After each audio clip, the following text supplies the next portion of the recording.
Welcome to this video of why Annunaki process his emotions and process state of everything in the existence that goes through my head. Well, not everything though, but that would take up to like 15 over 100 hours of watched video.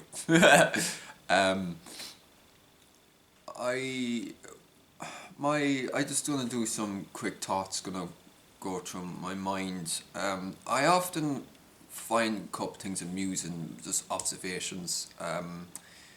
But in order for me to tell these observations, it's best just to walk back in time.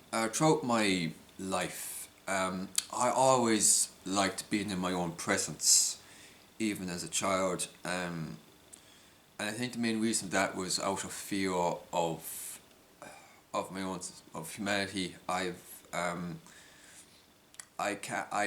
can't tell whether or not people are being truthful or not, or being deceitful or not. I often project my own, say, soul onto others, and it leaves scars. But I don't become bitter though. That's the thing. I think the main reason why people can't form bonds with each other is because they'll quickly turn each other for the slightest things, because they form attachments to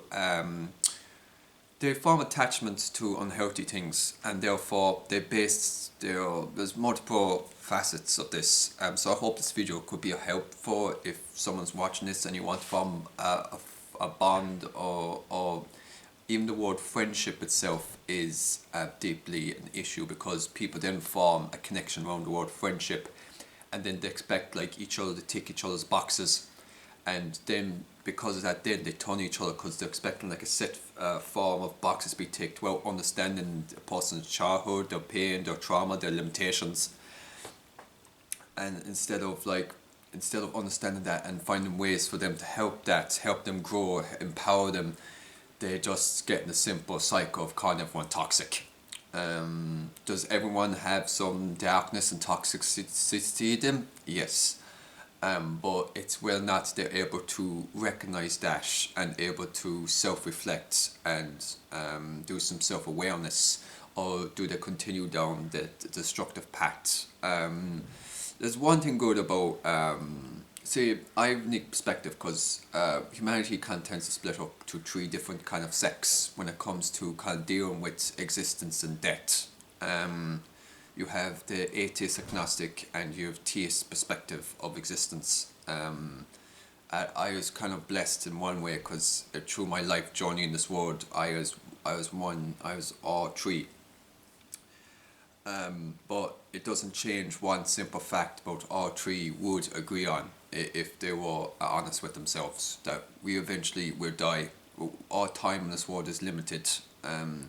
What happens thereafter, it'd be up to each of us to process, because you can become a complete nihilist and believe everything is, there's nothing, there's a void, so everything you do is pointless, there's no point doing anything, and that leads into lack of self or purpose and a person who's complete nihilist to be of no help to themselves or others.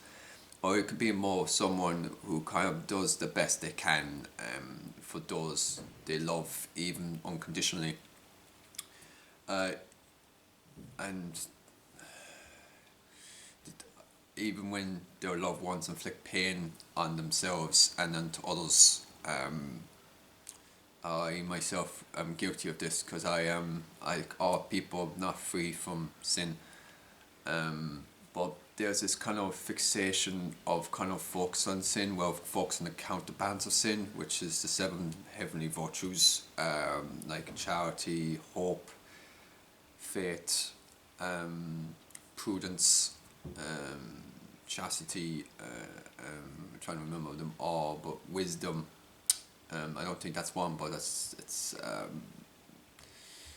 like I've got them off by half. But it's kind of funny, because I'm so used, as a species, we're so used to thinking of like the darkness and things. So I name off the seven deadly. I can't name off the seven heavenly virtues, which are even more important, because if you have like the seven virtues, the sins won't be as permanent in your life, and therefore you will have more of a creative existence. Think of like the seven deadly sins as seven extremely destructive behaviors that will lead to your existence going in circles, and your creativity will go out the window. and think of the 7 heavenly virtues as a more creative force in the world. Whether you be an atheist, agnostic, or theist, learning these 7 sins and 7 virtues can be a benefit to existence. But what can be more benefit to existence is how you process death. Especially when someone you love dies suddenly from an illness that you had no way to save. How families react to that, or of people who say claim to love each other react to that event. Is there any understanding or compassion? Do they use the resource, time, energy, intelligence to help each other through it? Or do they become all bitter and turn against each other and use it as a form of emotional manipulation or as a form of control? Often using like the painful events of the past as a way to beat each other with a stick with each other. Because what happens a lot is that you have families that they don't truly know each other. They have these perceptions of each other in their heads, and whenever they deviate from that perceptions of each other, they then say to themselves, "Oh, where's our old name the person back? We want that person back." The truth is that they never knew that person, and the truth is that no one could truly know yourself. Now, I'm a deeply spiritual person, so I believe God is the person that knows us the most intimately.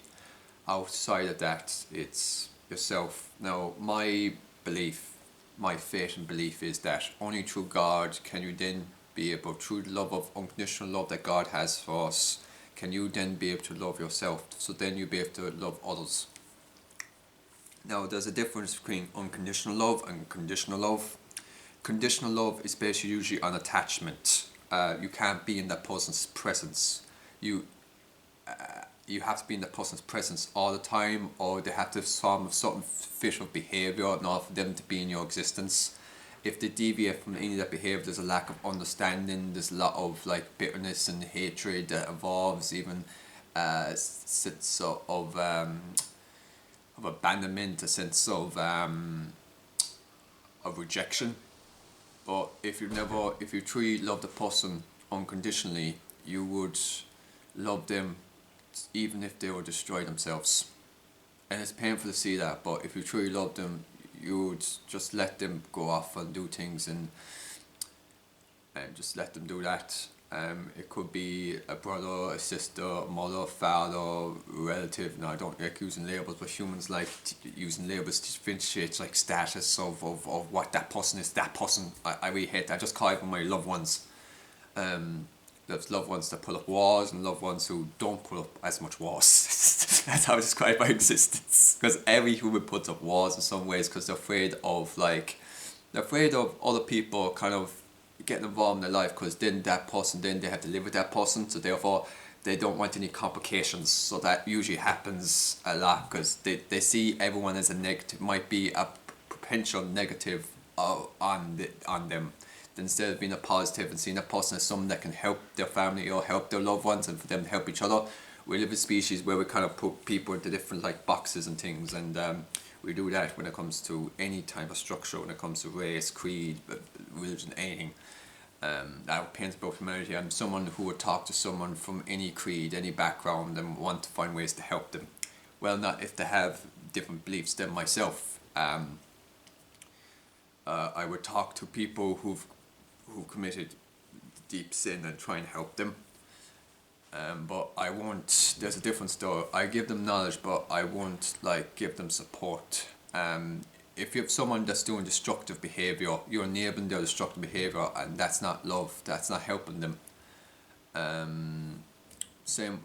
So if you have people who existence is not but slothlessness, I mean by slots, that they completely waste the intelligence that they're given, and they do the same type of cycle over and over and over and over again, just like go to work, wake up in the morning, brush your teeth, eat, get ready for work, go to work, come back, wrecked as hell, don't want to talk to anybody, watch TV, relax, because apparently the presence of other people is unrelaxing for you, then go to sleep, wake up, repeat the cycle. then maybe sometimes when you're off work, you're going holidays with people you say you love, yet when you're jaded and drained from work, you don't want nothing to do with them. So I find that music. Now, me yourself, I walk full time, but I can walk full time and still be able to be there for people before work. Or unfortunately, I can't do a true walk. Otherwise, I'll face consequences of that. But that's what pains me, because I have loved ones. I know that when I'm not in their presence, they're heavily influenced by destructive vices and things, and destructive people, and there's nothing I can do about that. And that goes with all my loved ones. I struggle with the fact that I'm not omnipresent. I'm only able to do things in moment in time, like this video camera. I can't be everywhere at once, but it's people's jealousy or envy of each other. They want to form attachment to you, and the moment that you remove yourself from them, this become like tribalistic. I've noticed that as well. Not me, as long as they're with people that are safe and with people that actually genuinely love them. Now what the odds of that is, I don't know, if it's very slim, because most people, they don't actually love each other, because they have like these boxes of tick or perceptions of each other they have in their heads that isn't reflection, because like, again, the way I explain it is, for me, the only thing that makes any sense to me, if makes sense the way humanity is, that unless you love God, you'll be unable to like appreciate the universe and existence.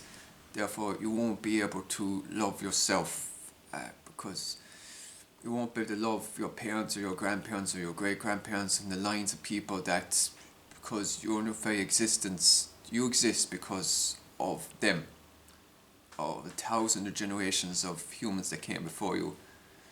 Now, humans tend to be fixated on continuing on the family line, but to me, having children, raising children, is a huge responsibility. It's huge, and you should only have children out of unconditional love.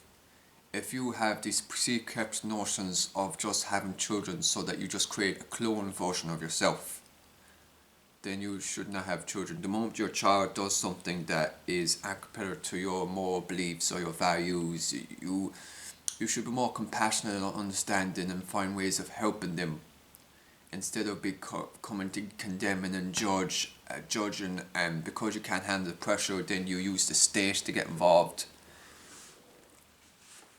Well, the most funniest thing is that, say if you're someone else brought up with, say, a strong like belief in Christ, then you get very confused then when like you then in your mind expect other people to be like that, because you were believing in Christ, so therefore you believe that because you've love of God inside yourself, that you thought other people had love of God inside yourself, because since they baptize you, like otherwise why would you baptize a child when like a religion that you yourself don't follow?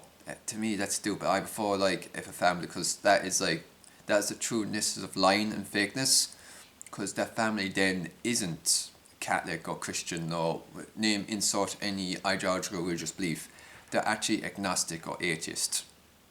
Most people, if you look at their behaviour, now you could have someone who says an atheist agnostic and who would follow more, ironically, more of the teachings of religions than actually people who follow religions, which I find funny.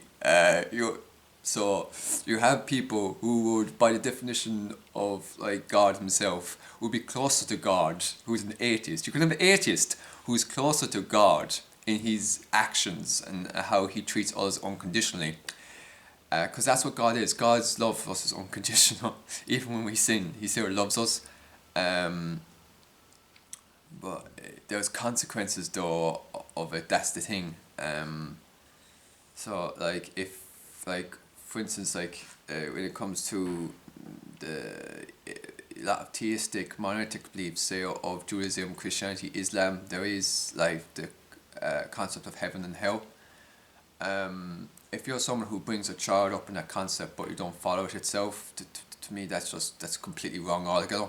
It's either you raise it, it's either you bring up a child and you yourself practice what you preach, or don't baptize or bring your child up in that system altogether, especially if the child is very loving and takes everything like direct, like myself. I take everything direct. You could say anything to me and I would take what you're saying to be true. I cannot tell if people have been deceitful at all. I cannot. I cannot.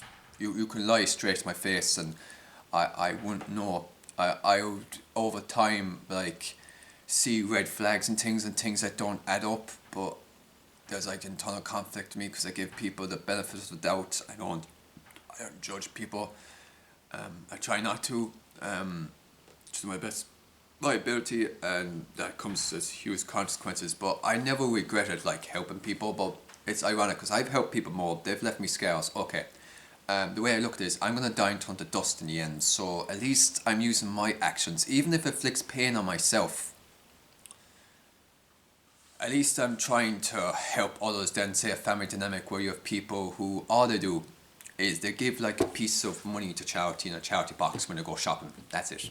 And then they consider themselves virtuous, having high virtues and morality, even though they have family members around them they could help each other, but they operate like a bank. They operate, or okay, there's say if there's an operation or some health issue or name any type of situation or going travel and things, they have this kind of mindset of operating like a lone bank. No, banks operate like a banks because they're evil, okay? Families and loved ones shouldn't operate like a bank. I despise banks. I despise them. I despise the fact that the world is so focused oriented around money. Now, money itself isn't evil. That's what people... No, it's the love of money it's evil. That's what the issue with humanity is. If you spend over 90% of your own resources on yourself, that's greed. Now, if your excess of resources you spend on yourself isn't to help others and it's only helping yourself, that's greed. Simple as that. So if you have a species where majority of the humans do that, then you can see where the issues rise when it comes to a lot of people who need help can't get support because the rest of the humans just hoard it themselves. They're more concerned about their mortality. They might save up their savings so they have like this emergency fund in case something goes wrong. Ooh, have an emergency fund. You're gonna die anyway, so...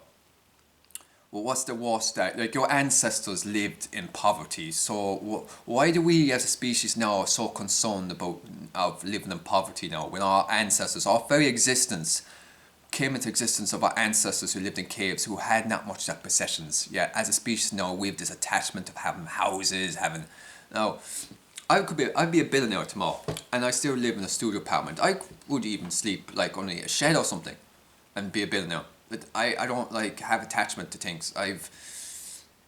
I stop buying things. I get like the Devil comics and that's it. But once that's finished, I plan not to buy anything else. I buy stuff for other people. That's what I do. And then people get angry then when you buy stuff for other people. Oh no! Don't buy stuff for other people. Buy it for yourself. Do what we do. Buy it for ourselves.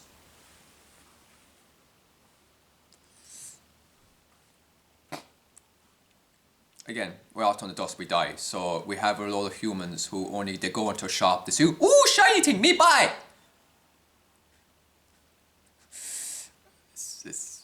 And you could have like, if you have like a whole closet of clothes that you only buy once and you never wear, or you only wear once, don't buy it. There's no point buying something unless you're going to regularly use it. You know? Same with anything, like DVDs, video games, name it. No, I stopped buying video games. I stopped buying books. The only thing I buy now is comics, but once that Deadpool collection's finished, I won't be buying any more comics anymore. And the great thing about that is, though, then you have resources that you're not buying of stuff that's just gathering dust on the wall. You can use that resources and helping your loved ones. So maybe come up with plans so that, you can combine your resources that maybe one of your kids can, get a house. As I do if I have children, which I never will because of the way I am. I have such psychological damage from my upbringing, being brought up in the whole lie, because it's first lie is brought up in. I was brought up in the lie that all those around me actually love God and actually follow Jesus. That's why I'm number one throughout my existence. Lie number two Santa Claus. Who in the bright mind thinks it's okay for parents to completely lie? Not just their own parents, but for other parents to tell their children that tell other children. You know, and people say it's wholesome. Like, when does lying become wholesome? Like you, like, I think fat guy comes out of chimney. Now, it haunted me a lot because I can't believe Santa up until I was like 13 years old. So that just tells you the extent that, you know, how effectively, like, you tell me something, I would literally take it as true. You can literally tell me the sky is red. And the only reason why I won't know it's red because I can look at it. But if you like tell me something that abstract, like a guy's come down a chimney with a sack of toys, I would actually believe that's possible. And he's reindeer, he goes around the world and things. I thought that was plausible. I didn't know I didn't understand anything about physics or I believe a lot of things about yoga, like Easter Bunny. I don't. How am I supposed to? Like, Tooth Fairy. I believe Tooth Fairy. You're a child, so not only like do they lie about like Santa Claus, they lie about the Tooth Fairy. So you're a child, and think about this. You must understand that if you're a child and you're constantly being lied about your parents about things that aren't true, you can't expect that child when he gets older to have serious trust issues. I have serious trust issues. Like I can't trust my family. No, I can't trust most people. Maybe because I can't trust most people, other people. Because I've been in a room I have with someone else. I can't have that person in a room with someone else without them turning each other down the line because they might form a bond and they might turn each other off something stupid of someone like lost a handbag and presumed they stole it, did a steer's not, I don't know. And then had to come to conclusions. Okay, which person is telling the truth or not? And I couldn't have the foggiest idea. Don't have the foggiest idea. But my experiences in life the last 27 years has taught me a lot about humanity. It's just that they often have this fakeness of when they're saying hello, how are you, in the back of my head, and I'm going, are they actually genuinely asking you how you are, or is this like social protocol? Especially like when someone comes in the room unexpectedly and like they're very friendly and stuff, but they're kind of doing that because that person might be connected to another person and they don't want to kind of cause issues with the other person, so they're kind of putting a smiley face, but in the back of their mind says, who the hell is this person? Why is this person here? You have that like with a lot of things, but it's just yeah, with attachments to like labels and things is one thing I struggle with. I just don't like calling people friends. I just call people my loved ones, because once you call people friends, will be whatever label: friend, boyfriend, girlfriend, partner, husband, wife, brother, sister, cousin, uncle, aunt, grandfather, grandmother, bro.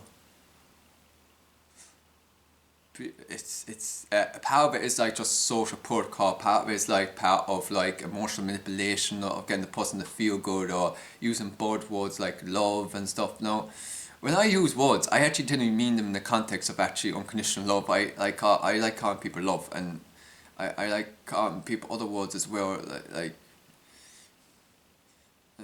like my loved ones and people I cherish. You know, even people who hurt me, I still love them. I love people who've completely mentally throughout my life have caused me a lot of spiritual, emotional, psychological and physical pain.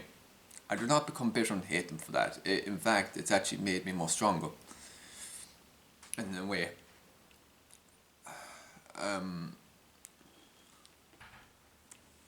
I love my work. My work is the only place that I can feel that I'll be able to help people. Well, it was. And it's the only place that in my existence where I can be at one place and help so many people without the fear of them turning each other, because they're focused on just attempting to spend time with each other, whether or not they actually form bonds with each other when they leave the restaurant, or if when I see children and there's little bonds with each other there, or whether or not when they grow older they become disconnected. There's things I think of when I'm at work, but for that moment of time I can just be in the presence and help that connection in some way, and that means everything to me. And I only wish that I was able to do that outside of McDonald's, outside where I work. but sadly, like, it's not possible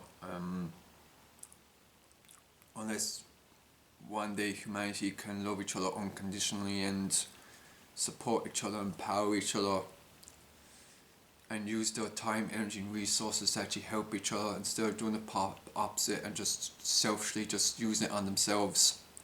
Till then, humanity will always be a species of self-destruction, and the outcome is very obvious. A person dies, then you have then people weeping at the funeral. But all these people that at the funeral, were any of them actually able to be there for each other? Very few, I would think, consistently. Because there's another thing as well, we're limited about the amount of people we can interact on a day by the time we have our limitations of our time. But what would help as a species if we don't waste our time watching TV programs, video games? If most of your time is spent on escapism, around people who the only thing you do with them is escapism instead of actually supporting each other, empowering each other. It's all about like selfish type of behaviour that you're doing with each other. Like, that is a complete waste of time. That's just utterly going to repeat itself, where you replace one type of person that has that kind of escapism type of complete waste of productive time mindset with someone else. And then just the cycle repeats itself, and you get into more drama and trauma cycle, and you cannot rely on people who they themselves can't like support themselves in any way, that their whole existence is codependency. Now, where does this codependency come from? Childhood. When we're brought into this world, we're very codependent on our survivor, on our parents, otherwise we die. So our first codependency is on our parents, or those that are minding us, or the dynamic we're in. And say if you're someone that was born with a disability, you're put in this child mentality for a long period of time, therefore you form a codependency, and it becomes like a trap of enslavement, so much so that you would have no control of your finances, and your freedom will be limited, because you'll make mistakes in the past that reinforce their perception of who they think their perception of you, and they won't understand that it's important for you to fail. Failure leads to growth. Someone who never fails, never grows, never evolves, never learns, their creative intelligence is static. They're fixed. They have a fixed mindset. They don't have a growth mindset. They're fixed. Their existence is doing the same thing over and over and over again. I choose not to be that way. I choose to use my time most creative as I can. I have like months ahead in advance of plans I have.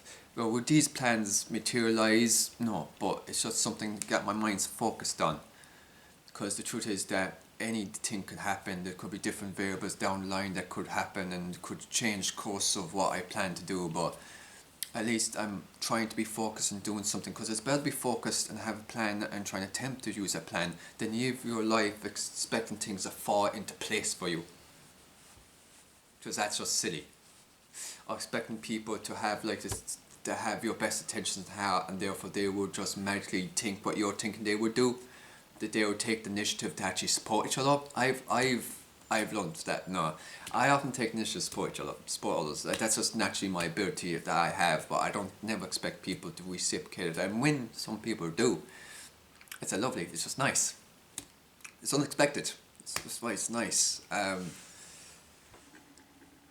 Well, you should never cower away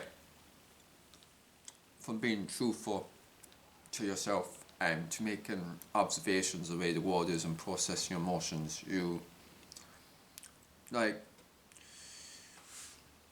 I find amusing when people, they're so afraid of other people's perceptions of them, what other people think of them. Now, my question is, why on earth do you care about people who don't even love you or love yourself, or love themselves? That's my number one question. Like, if someone has an emotional reaction to something, it's because there's a bit of truth in it. This goes for me and any other humans. There's something that person said that hurt something deep inside you that caused you pain to have that reaction. I know this myself.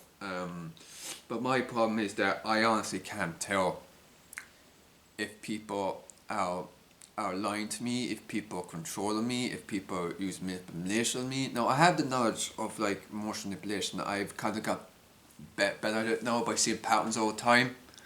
But when you step back and look at like a pattern over a period of time, it makes it clear. But I had to go further back and understand even further back to their childhood, and then by doing understanding, can you get some compassion, understanding, and that's where unconditional love comes from. My belief is that the biggest problem, the reason why humanity is such a destructive people, is that many parents only had their children because they were brought into existence because their parents had them. And to me, that is the most dumbest thing that we've ever done as a species. This necessary need to have children for the sake that they came into existence. You should have children so they'll be able to grow, so that you use your time, energy, resources and intelligence to help them grow and advance in life. That should be the purpose of parenting. That when your child gets down, you don't, or makes mistake, and I never have children though, but say if one of my child was very rebellious and started like throwing plates around, you know what I do? I grab the plate, I go to my son and daughter and go, hey, let's have a fun game. We're going to throw these plates at the wall and see. That's what I do. Because I have no attachment to plates. We can just get new plates. But, you know, and then I explained to my son, like, or daughter, like, you know, these plates are used for eating on, but if we want to throw the plates, yeah, but we can always get other. But my most important thing is our bond with each other. Not these attachments to these plates, our bond. That's more important. These objects will last long before we're gone. We're going to turn to dust. So these objects might last longer than us. So I think humans forget the fact that we're mortal. We're going to die. So like for space time, people have an emotional reaction to things, or people like, you know, becoming bitter. I find that somewhat pointless and stupid. Like for a moment of bitterness, a moment of anger, a moment of wrath. Now I'm guilty of this myself because I struggle with wrath a good bit. Maybe because my deep frustration as to why humans claim they love each other when they don't. And why they hoard the resources and don't use to support each other. Now, I'm very heavy focused on trying to build my YouTube channel, and it's like maybe one day God might bless me with being very successful as a comedian and a writer, so that when I have those resources I can use to support others. But never in my life will I own a giant mansion, never in my life will I have a fleet of cars and fleet of ships, because my calculations of those resources could pay for a lot of operations for kids who have cancer, or kids or anyone who's struggling with mental health issues. Like the fact that how we as a species value things is the most funniest, bizarre things, and how we like value different salaries. Like the fact that like a talk show host would get paid more than a nurse or a doctor. To me, that's absurd. Like all he's doing is just chatting to a person, usually about a book or movie coming out and things, and his salary is higher than someone that's helping someone who's sick. How does that make any sense as a species? How the hell does a corrupt politician get paid more than a plumber, or paid more than an electrician, or get paid more than someone who's doing the roads? How does that make any sense? Like as a species, we should base things on values of its importance to society's, you know, growth, development. I often believe like someone working at McDonald's should be paid more than a politician. Or any restaurant, but you know, I think the whole variation of how humanity values work is just so screwed up.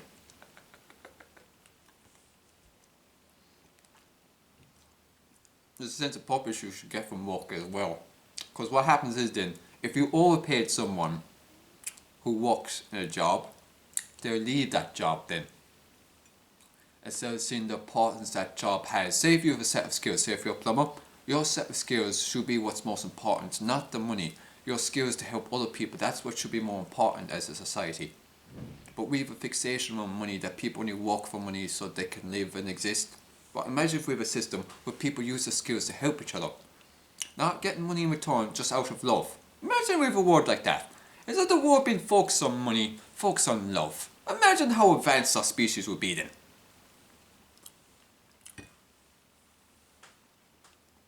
Instead of like money currency, we'd love currency. No, people just loved each other.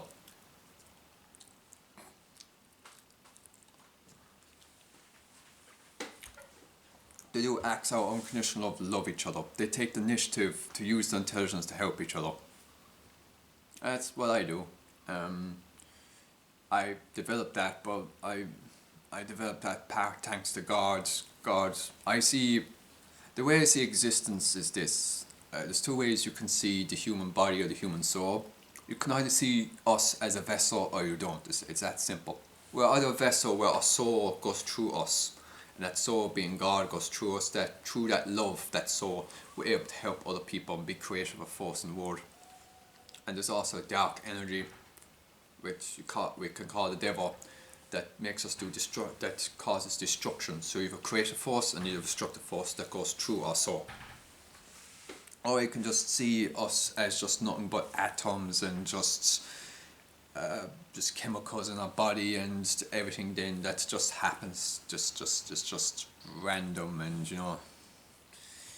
it's the way how you look at existence. Aside of there, there's a heaven or hell, there's afterlife or there isn't. So you have an atheistic and agnostic theist view of things now. As I mentioned before, I was 1-3, so I'm very understanding all three. You could have someone who has a lot of love inside themselves, who's an atheist agnostic, more so than someone who's a theist, who preaches out they love people when you look at actions there isn't. At the end of the day, whether or not you believe or you don't believe in God, there's one truth anyway. We all would cease. We all die and turn to dust or die. Now, will we turn to dust eventually? Maybe when our bones decayed eventually over time. I don't know much about bones, but maybe it depends of how because the thing is that when you die, you don't actually know what happens to your body, unless you're someone who says theist. Then you would. No, possibly. Won't we exactly know? Will we? That's the thing. None of us knows what happens to us once we're dead. We have faith, say if someone's theist, that when we die, we'll know what happens to our body. Maybe it's actually something that I myself not entirely sure. Because once your soul leaves your body, can you then see what happens to your body, or are you in a different realm of existence altogether? So you don't know what actually happens to your body. So there's a lot of that questions and things I find fascinating, but we die, we don't know. So a lot of people kind of fixate on death, especially now the whole kind of thing that's going around now. People are even more in death denial, more kind of fearful. But people weren't even helping each other even before this. Now, I can't mention what the thing is on YouTube, so everyone knows what it is. It is like the whole don't say the word Voldemort there. So, but it has a lot of effect on people's fear of death. But the truth is that there's always things that kill humanity, and since the dawn of time there always will and always will be.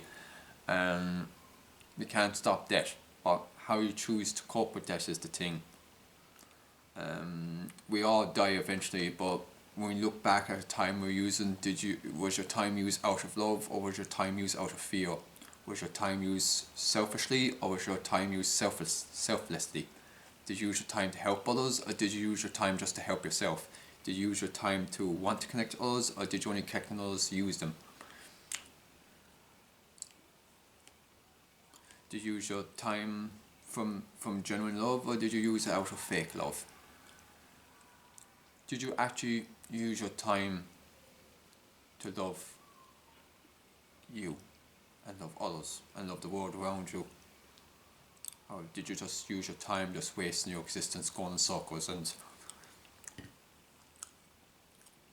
many children form a codependency trap with their families, especially when they have a disability. It's even more prevalent. And a lot of the creative energy is just sucked out because our families are consumed by fear. They become overprotective, which comes from some loving things, but it's not loving, it's controlling, and it destroys their creativity and their potential, and they get stuck in a trap. And then of course then they rebel. And the reason why they rebel is quite simple.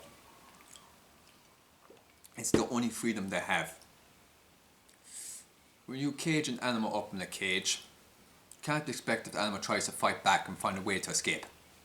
And that's what happens to a lot of people when they're in a dynamic that's completely controlling. It's very important to let humans destroy themselves, because it's up to them whether or not they be able to self-reflect on their actions and grow. You try and force them, say, to put them into a camp or put them in a place to force them to change their behaviour or change their course directly in life, is not going to be successful. All it's going to do is just add more pain and trauma, and that over time will just become way worse. But especially happens when some people cope with death. When they lose a loved one, they will, of course, spiral up. Now, I know this myself. I spiraled when I lost a lot of loved ones throughout my life, because kind of processing death is something that it's something, it's hard. It's just hard. It's something. It's a pain you carry with you till you die, and that's the truth. Like, some people say that time heals over time, but no, that's bullshit. The time can't heal things. Your scars that you have, the permanent scars you have, the pain you inflict on your health, have on you. Maybe some pain was self-inflicted, some pain was inflicted on you. These are scars that you carry with you.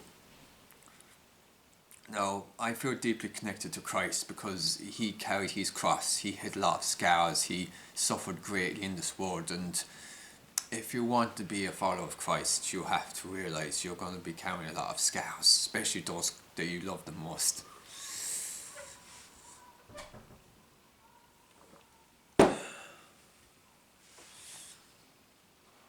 Anyway, I hope you find this video interesting. I plan to do a series of these videos and other videos touching on different subjects.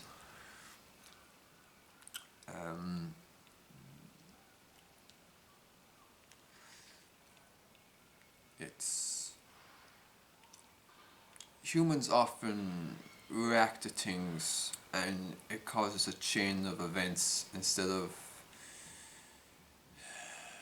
I know I'm guilty of this myself, which I'm trying not to. I'm trying to form detachment to everything. And people say that if you form a detachment to things and you can't love that. No, I just don't fixate on it. I've like God, I've Bryony, and then I've my loved ones in life, and those but I'm a very private person, so I keep those that I love off, you know. But most families I see, they don't support each other because they're consumed by greed and only themselves, and they I've seen this with, I can guarantee you that I can go into majority of homes right now, and I guarantee I'm going to say the same bloody pattern, because it's the way the system has created the system in the first place. Well, because like the wage is very low, you have so much few resources to use. Family use whatever methods they have to gain a way to make a living. Now, some of it now, what they do is just completely stupid, because the whole thing of saving like a nest just in case things go wrong, I find that stupid, because in the end you turn to dust and you die, so what does it matter if you, like, you know, that's to me selfishness. I will never do that. I don't want a cent. I don't want a cent when I die. That I'm 80. When I turn the age of 60, I'm not gonna. When I get very old, I don't want a cent in my savings account. Say if I was to something happen of a health complication and I need help, I would not spend a cent of that money on myself. Even if it could save my life, I would not do that. I give it to someone else. I give it to a kid who has cancer, who needs treatment, than myself. I will, before to die, I give that resource to someone else. Because we have the species where that we use your health and use your resources, use that on yourself instead of using it on each other. Say if you have another relative that, you know, has an illness, you should use that resources on them and them vice versa. Not like, okay, I use my resources on myself. When I become old, I'm going to use that health for myself. instead of just using on each other. That's the way it should be. That's the way if humans truly unconditionally love each other, truly loved each other, that's what they do, but they don't do that. Same with going on holidays and things, they just, everyone has this fixed set, you pay for that, you pay for this, you pay for that. No. If it was me, I just pay for the whole damn holiday itself. No, because one, I don't have attachment of like having this issue of people operating like freaking banks. Like they operate like loans. That to me that's stupid because we all die into the dust. So why is this obsession with no banks operate like that because they're evil. Families shouldn't operate like banks. Especially if they're families who follow Christ. That's contradictory there, isn't it? No, you're not supposed to.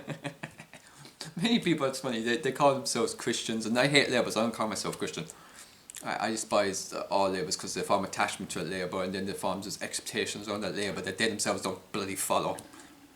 As I mentioned before, you could have someone who's an atheist agnostic who will follow more Christ's teachings than someone who goes around and calls himself a Christian. You could someone who's more of an atheist agnostic who has more of the 7 virtues, heavenly virtues, than those, and less sin, than someone who's a theist and he'll have more sin and less heavenly virtues. Yeah.